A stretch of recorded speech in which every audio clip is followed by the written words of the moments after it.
ദേവികുളങ്ങര ഗ്രാമപഞ്ചായത്തിന്റെ 2025-26 വർഷത്തെ budget vice president Neethusha Raj അവതരിപ്പിച്ചു. യോഗത്തിൽ ഗ്രാമപഞ്ചായത്ത് പ്രസിഡന്റ് എസ് പവനനാഥൻ അധ്യക്ഷനായി. ബജറ്റിൽ കാർഷിക മേഖലയ്ക്കും വിദ്യാഭ്യാസ മേഖലയ്ക്കും ഭവന നിർമ്മാണ പദ്ധതികൾക്കും പ്രധാന പരിഗണന നൽകുന്നു. ദേവികുളങ്ങര ഗ്രാമപഞ്ചായത്തിന്റെ 2025-26 വർഷത്തെ budget vice president Nithusha Raj അവതരിപ്പിച്ചു. ഗ്രാമപഞ്ചായത്ത് പ്രസിഡന്റ് എസ് പവനനാഥൻ യോഗത്തിൽ അധ്യക്ഷത വഹിച്ചു. പഞ്ചായത്തിന്റെ എല്ലാ ബജറ്റുകളിലും ക്ഷേമ പ്രവർത്തനങ്ങൾക്ക് കൂടുതൽ പ്രാധാന്യം കൊടുത്തുകൊണ്ടുള്ള ബജറ്റുകളായിരുന്നു നമ്മൾ ചെയ്തിട്ടുള്ളത്. എല്ലാ വകുപ്പുകളെയും ഓർത്തിണക്കിക്കൊണ്ട് നമ്മളുടെ പഞ്ചായത്തിൻ്റെ സമഗ്ര പുരോഗതിക്ക് വേണ്ടിയുള്ള പ്രവർത്തനങ്ങളാണ് ഇതുവരെ നടന്നു വന്നത്. കാർഷിക മേഖലയുടെ ഉന്നമനം ആണെന്നുള്ളതുകൊണ്ട് കാർഷിക മേഖലയെ ശക്തിപ്പെടുത്താൻ വേണ്ടിയുള്ള പ്രവർത്തനമാണ് ആദ്യത്തെ പദ്ധതിയിൽ നമ്മൾ എടുക്കുന്നത്. ഗ്രാമപഞ്ചായത്തിന്റെ വികസന പ്രവർത്തനങ്ങൾക്ക് ആവശ്യമായ പിൻബലം നൽകുന്നതിനായി വിവിധ നിർദ്ദേശങ്ങൾ അടങ്ങിയ ബജറ്റാണ് അവതരിപ്പിച്ചത്. മഹാത്മാഗാന്ധി ദേശീയ ഗ്രാമീണ തൊഴിലുറപ്പ് പദ്ധതി ഉൾപ്പെടെയുള്ള കേന്ദ്രാവിഷ്കൃത പദ്ധതിക്ക് ലഭിക്കുന്ന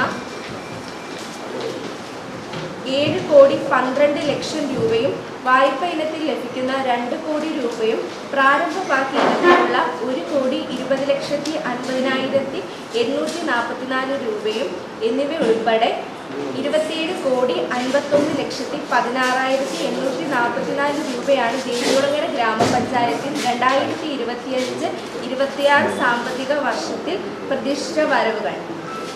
26,91,42,844 രൂപയുള്ള പ്രതിഷ്ഠിത ചെലവും 59,74,000 രൂപയുള്ള മിച്ചവും പ്രതീക്ഷിക്കുന്നു. 2025-26 സാമ്പത്തിക വർഷത്തെ പ്രതിഷ്ഠിത വരവുകൾ.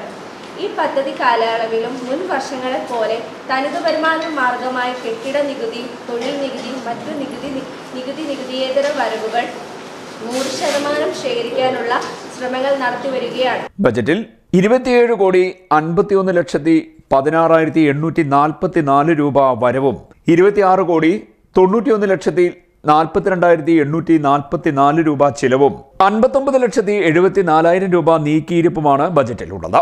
ഭരണസമിതിയുടെ 5ാമത്തെ വാർഷിക ബജറ്റാണ് അവതരിപ്പിക്കപ്പെട്ടത്. കാർഷിക മേഖലയ്ക്കും വിദ്യാഭ്യാസ മേഖലയ്ക്കും ഭവന നിർമ്മാണ പദ്ധതികൾക്കും പ്രധാന പരിഗണന നൽകുന്ന ബജറ്റാണ് വൈസ് പ്രസിഡന്റ് അവതരിപ്പിച്ചത്. ഇതോടൊപ്പം ആരോഗ്യ മേഖലയ്ക്കും മൃഗസംരക്ഷണ മേഖലയ്ക്കും കാര്യമായ നീക്കിയിരിപ്പ് ഉണ്ടായിട്ടുണ്ട്.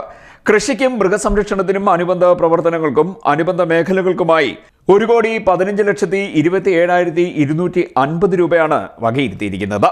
തെങ്ങ് കൃഷി വ്യാപനം, കിഴങ്ങ് വിളകൾ, കുരുമുളക് കൃഷി, വാഴകൃഷി വികസനം, പച്ചക്കറി തൈ വിതരണം, പുഷ്പകൃഷി എന്നീ പദ്ധതികൾക്ക് കാർഷിക മേഖലയിൽ ഊന്നൽ നൽകുന്നു. മുട്ടക്കോഴി, താറാവ് വളർത്തൽ പദ്ധതിയിലൂടെ മുട്ട ഉൽപാദനത്തിലും വിതരണത്തിലും സ്വയം പര്യാപ്തത നേടുന്നതിനുള്ള പദ്ധതി ഭരണസമിതി വിഭാവനം ചെയ്തിരിക്കുന്നു. ഉൽപാദന മേഖലയിൽ പശു വളർത്തൽ, കന്നുകുട്ടി പരിപാലനം, ക്ഷീര കർഷകർക്ക് പാലിന് സബ്സിഡി, തെരുവുനായ നിയന്ത്രണം, ശുദ്ധജല മത്സ്യകൃഷി എന്നിവയ്ക്ക് പ്രാധാന്യം നൽകിയിരിക്കുന്നു. ഗ്രാമപഞ്ചായത്തിനെ ബാലസൗഹൃദ, സ്ത്രീ സൗഹൃദ, വയോജന സൗഹൃദ പഞ്ചായത്താക്കി മാറ്റുന്നതിന് ബജറ്റിൽ പദ്ധതിയുണ്ട്. സ്ത്രീകൾ, കുട്ടികൾ എന്നിവരുടെ ഉന്നമനത്തിനായി വിവിധ പദ്ധതികളിലായി തുക നീക്കിവെച്ചിട്ടുണ്ട്. സേവന മേഖലയിൽ ശാരീരിക, മാനസിക വെല്ലുവിളികൾ നേരിടുന്നവർക്കും സ്കോളർഷിപ്പ്, ഭത്ത എന്നിവ നൽകുന്നതിനും ഭിന്നശേഷി കലോത്സവം നടത്തുന്നതിനും തുക വകയിരുത്തി. സേവന മേഖലയിൽ പൊതുവിദ്യാഭ്യാസ സംരക്ഷണത്തിനായും സ്കൂളുകൾക്കും സമഗ്ര ശിക്ഷാ കേരളം ഉൾപ്പെടെയുള്ള പദ്ധതികൾ നടപ്പാക്കുന്നതിനും തുക വകയിരുത്തിയിട്ടുണ്ട്. ഇങ്ങനെ സർവ്വതല സ്പർശിയായ ബജറ്റാണ് അവതരിപ്പിച്ചിരിക്കുന്നത്. CDNet news, Kayamkulam.